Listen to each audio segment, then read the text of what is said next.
Pledge of Allegiance. I pledge allegiance to the flag of the United States of America and to the republic for which it stands, one nation, under God, indivisible, with liberty and justice for all.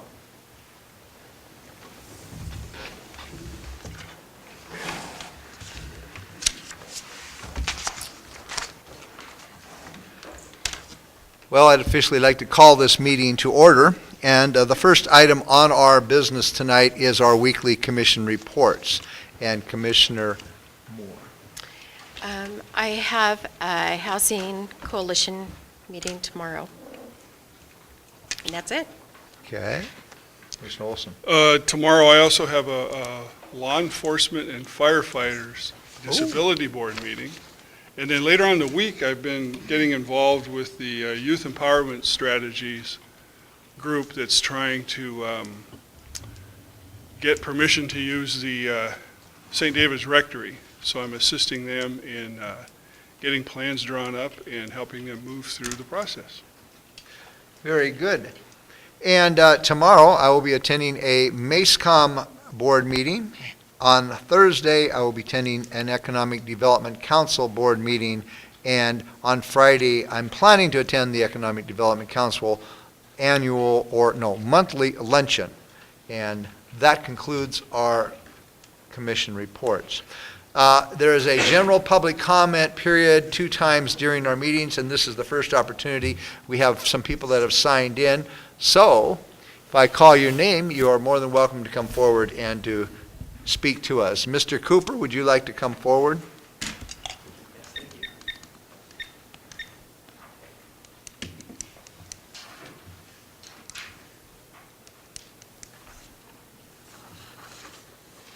Thank you.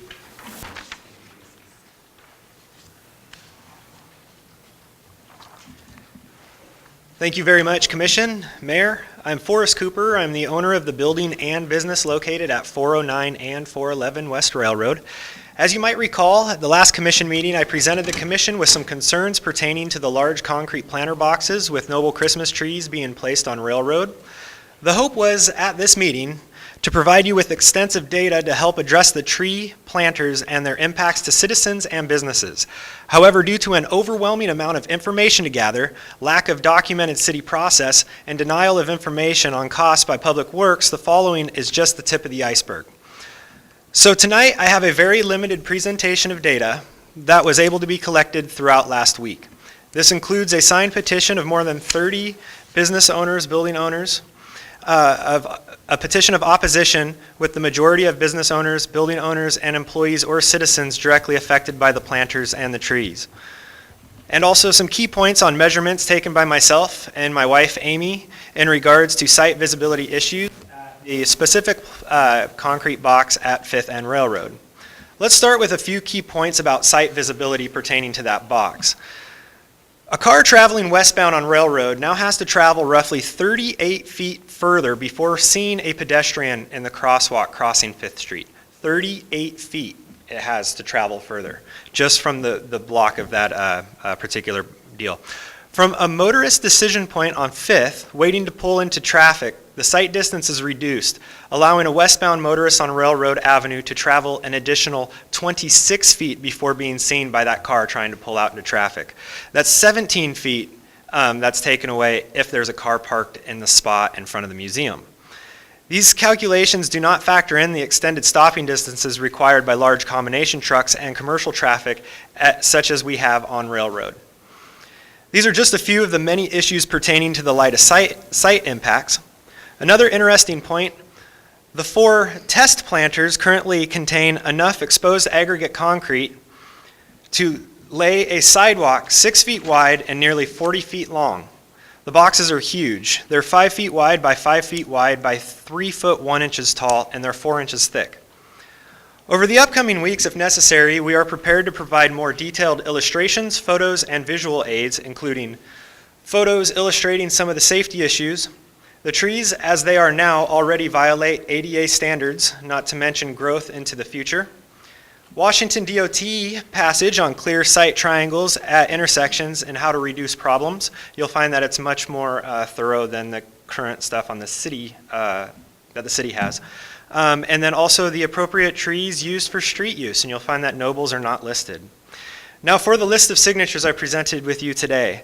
The list of signatures was gathered on Thursday and Friday afternoon, and it was my intention to get you a list that meant something more than just standing outside the grocery store asking for signatures. What you have before you is a list of the majority of the building owners on the 400 block south of Railroad, including business owners and employees. I think building owners, business owners, and employees. Also, as much of the opposition pertains to visual and aesthetic issues, I have also included signatures from nearby businesses and building owners on the 300 block and 500 block. You will also notice both building owners and business owners on 7th and Railroad, on both sides of Railroad, also strongly oppose the planters that have been placed in front of their businesses. Throughout the short process of collecting signatures, I was shocked by the overwhelming opposition to the tree boxes for reasons ranging from, and you'll see listed there, public safety, visual aesthetics, budget impacts, and impacts to businesses. There was not one person I spoke to who supported the tree boxes and the city's decision to take on a project such as this. It is the understanding if the community does not want these Christmas tree boxes located on Railroad, they could easily be moved by Public Works. As one of many concerned building and business owners on Railroad Avenue, I am requesting the concrete boxes with trees be removed from Railroad Avenue immediately and relocated somewhere else within the city where the impacts are reduced and their surrounding community supports their placement. You can wrap this up really quickly. This is the wrap-up right here. Please, a reminder to the commission. This data could have been collected long before ever starting a project such as this and spending taxpayer dollars without support. Thank you. Thank you, Mr. Cooper. Next, we have Mr. Davis.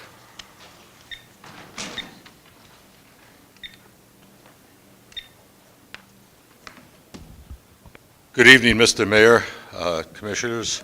Tom Davis, 170 West Bushy Road. I wanted to actually speak on the establishment of the Advisory Citizens Committee on Human Services last week, so my wife and I showed up here at 6 o'clock. I don't know where you were, but we went to dinner instead. What I wanted to say, and I was a little bit more versed at the time because I had just read the resolution, was it seemed a bit constrained. In other words, I would urge you to allow the committee to list their own priorities in that order of importance that they decide.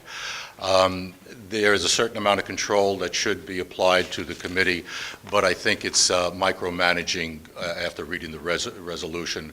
I'd appreciate it if you just give them their head, and the other task force did such a good job like that, so I'd encourage you to just let them figure out their own way through all the bumps and such.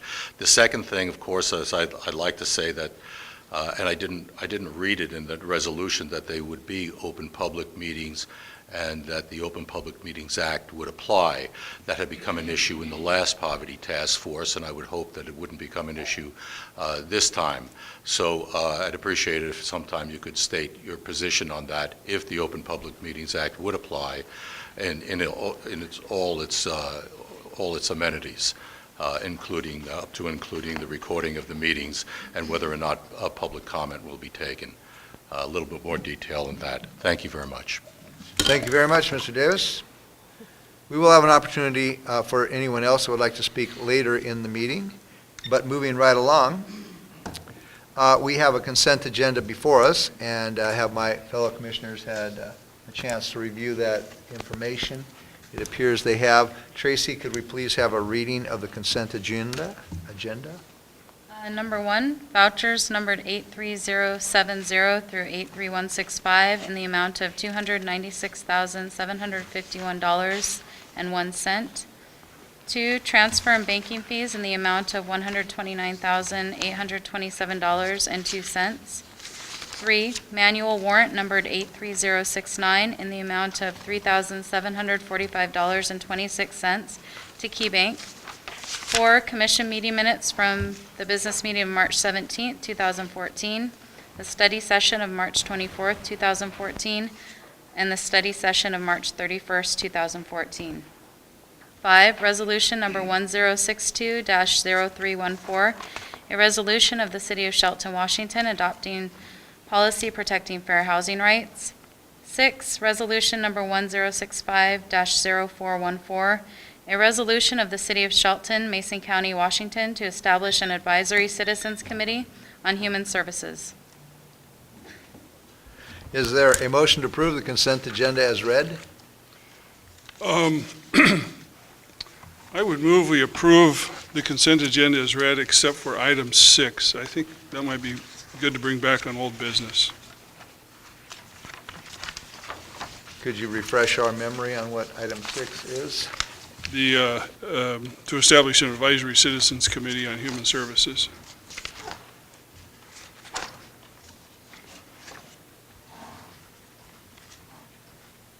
All right.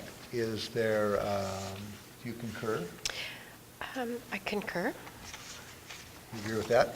It doesn't affect me too much, and so I would say I could concur with that if a commissioner has a concern about that. So why don't we'll strike that from the consent agenda, and what we'll do is we'll enter that into old business for our next meeting.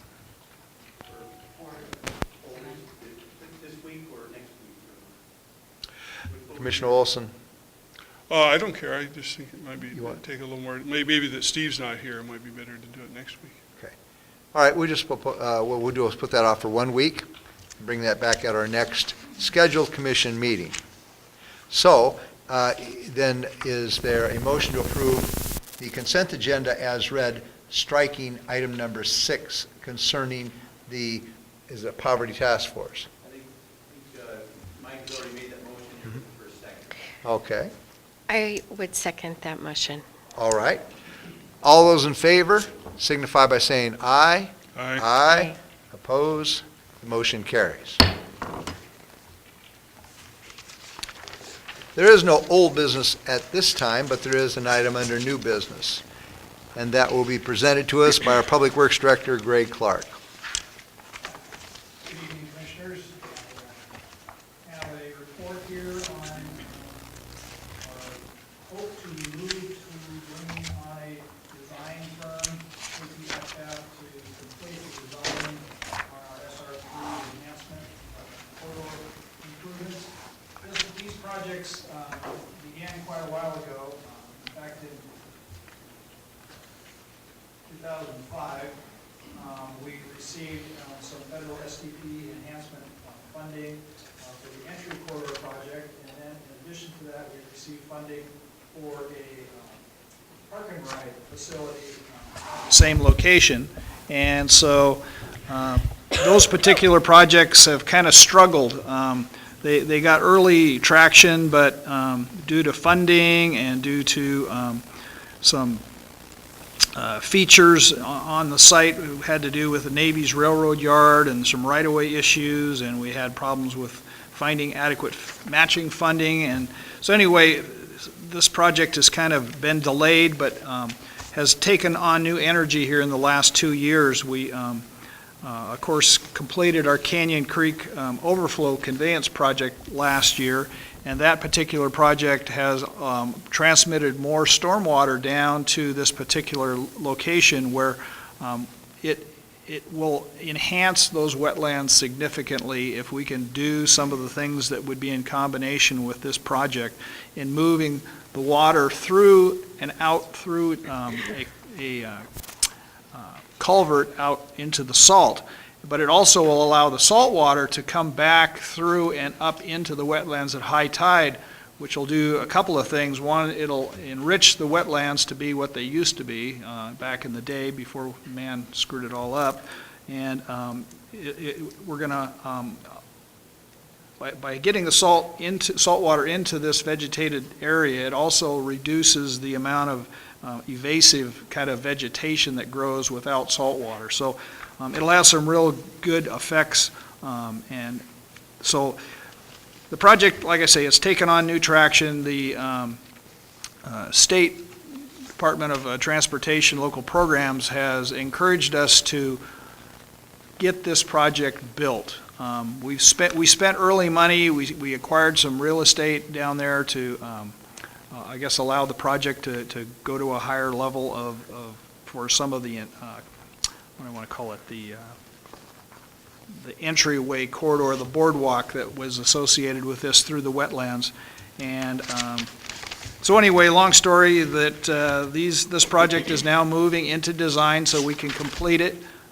We interviewed 13 consultants, or we asked for RFQs. We received 13 RFQs. We shortlisted it to the top 3 firms and interviewed those 3 firms and now have selected KPFF to move forward with the design of this particular facility. And as we move into design, we're going to be refining the cost estimates, and we'll be bringing that information back to the commission to discuss what we want to do. The hope is that we can design kind of the long-term big picture of what needs to go in there, and then based on how much money we have at the time of construction, we'll build as much as we can to satisfy the grant. And so with that, I'm happy to answer any other questions that you may have. Our hope is to have the mayor sign this particular, after the consent next week, is to have you sign the paperwork that we will transmit to WashDOT and place it on old business for April 14th to answer more questions. Unfortunately, Mike's on vacation this week. He's got a lot of history on this project. I'm spitting gravel here, getting up to speed, but it's going to be a great little project. The park and ride will, I think, be a real asset to Mason Transit and the patrons that use the park and ride there, and then this whole wetlands enhancement. It's a great spot for it down there, and we look forward to it. Questions, comments?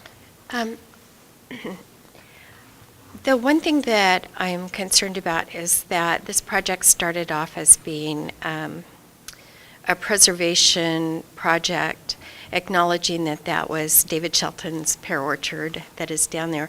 And I didn't see in here any mention of the pear trees or the significance as an historic site for the city of Shelton. I just want to make sure that doesn't get lost in, park and ride and wetlands restoration.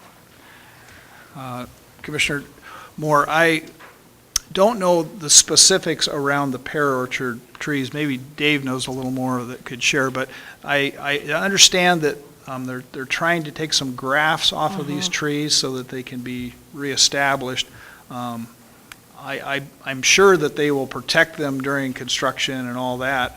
The wetland should function better and be a healthier environment for those trees. But we're going to have a wildlife, a wetlands biologist as part of the design team, and we can certainly ask and get more specifics on what will be done to the pear orchard trees. Yeah, I know that there is a movement. They are trying to hopefully be successful in propagating a number of the trees from root grafts. I think it's just really important to acknowledge the beginning, and there will be potentially some preservation dollars that we can take advantage of to finish the project. So I just want to make sure that we're keep that in sight, that it is an historic site for the city of Shelton. Absolutely. Thanks. Your Honor, this is a project that's really got 2 different departments involved. And there's other elements that's been planning that Steve Goins has set up, and I haven't had a chance to talk to him about that. I'm thinking in the coming weeks we can get Greg together with Steve and give you a complete view of this, because Public Works has got what they're lining up to do, and I think Steve's got some other things that he's got planned too. In fact, I know he does as it relates to those trees. So I need to talk to him. Maybe we can do that tomorrow, and the 3 of us can get together and organize a presentation that includes the elements that you're talking about. Because I don't think we've lost much of them. I do have a little bit of experience with this, because I think Commissioner Moore and I were on a citizens task force about 15 or 20 years ago, and this was our main project. And so bringing it back, I know with the hands of government moves slow or whatever, so I think we were talking about that back then. And Yes, we starting were. the actual footwork. Yes, we were. The part of it is we want to make sure we capture the grant money, and that was done with respect to what that task force did. If we could find, we'd have to dust off the papers on that one. I think they're dusted off. Yeah, so, and I'm sure that Mr. Goins is aware of that and the historical element of that, and so I'm sure that we are. Yeah, Steve's kind of a popular guy tonight. We brought back a couple of things that were his projects, and he didn't think he needed to be here tonight. The other thing that I wanted you to notice, and you probably did, is that there's a grant match in there that's totaling about $56,000. So we'll need to factor that into some financial calculations. Now, having said that, we really don't want to. We really don't want to not spend that money, because the downside is that we have already spent quite a bit, and if we don't get the project done, there's a risk that we may have to pay back the whole thing. So there's a lot of money there, but there's a lot of money at stake that exceeds that amount too. So at any rate, those are some things that I noticed when I was looking at least this portion of it. But there's, like I say, there's more to come, and we'll be talking to that in the coming days. Yeah, this is coming back under old business in our next meeting, so we'll have an opportunity to talk to these Mr. Goins. Mr. Olson, did you? Yeah, just that I'm a little confused here. It says the staff recommends the commission to authorize the mayor to sign the contract, but yet we're still bringing it back under old business? I think Commissioner Moore had a point. The last I saw this was before I left on vacation, and when I was, the last time I talked about it, it was Steve's project rather than Greg's, and somehow there's been a pass off, and I've got to get in the middle of that and find out what's going on. So, and it may be that there's not much, but I do know that Steve has been working valiantly trying to save those trees, or at least save grafts for the trees, and he's even bought some root stocks of those, so portions of those trees can be saved. You're exactly correct, Dave. Steve has been intimately involved with this all the way along, including reviewing this briefing tonight. Mike and him have been working on this project, so certainly he'll be able to share that information next week when he's here. But you're exactly right, Dave. We are going to need to find some match money to match this particular grant. We certainly don't want to pay the money back for the design work that's been done so far. We need to get something on the ground out there as far as the money will take us.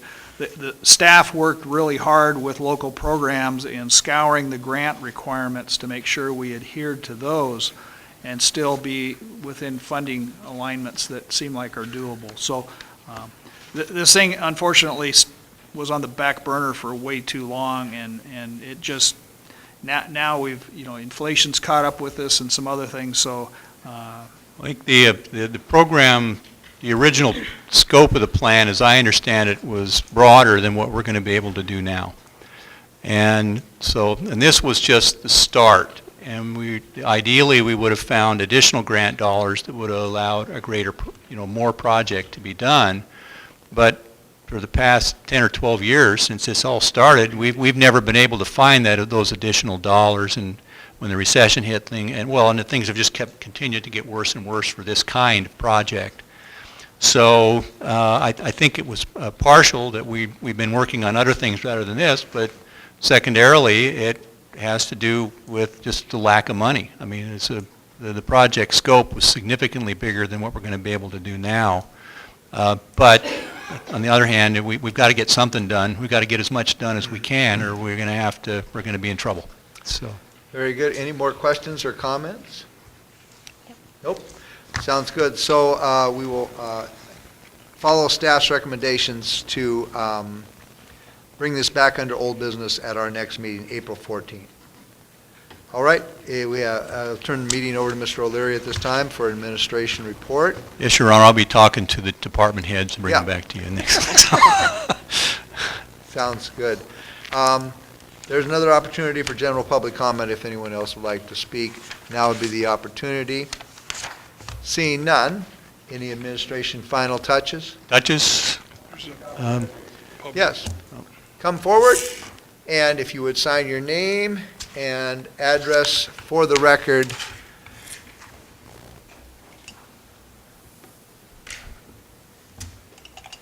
Please.